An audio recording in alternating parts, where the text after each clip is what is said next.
बिस्मिल्लाहिर्रहमानिर्रहीम।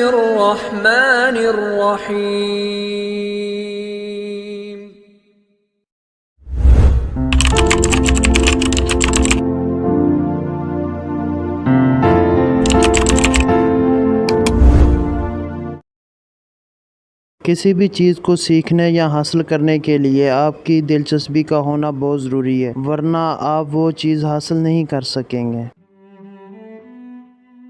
ज़िंदगी मुख्तसर और हसीन है, अपने काम पर बहुत ज़्यादा ध्यान भी मत दीजिए, ज़िंदगी से लुत्फ़ अंदोज़ हों।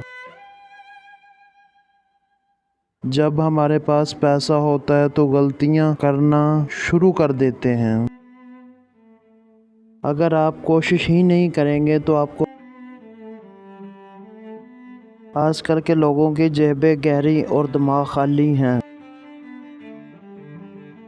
आप में जो सबसे अहम चीज़ होनी चाहिए वो सब्र है। अपने मद्दे मुकाबल से सीखिए, मगर उसकी नकल कभी मत करें। अगर आपके पास जीने का कोई मकसद नहीं है तो आप ज़िंदगी को नहीं, ज़िंदगी आपको गुजार रही है। अगर आप ऐसी चीज़ें खरीदते हैं जिनकी आपको ज़रूरत नहीं, तो बहुत जल्द आपको ज़रूरत की चीज़ें खरीदने के लिए वही चीज़ें बेचनी पड़ेगी।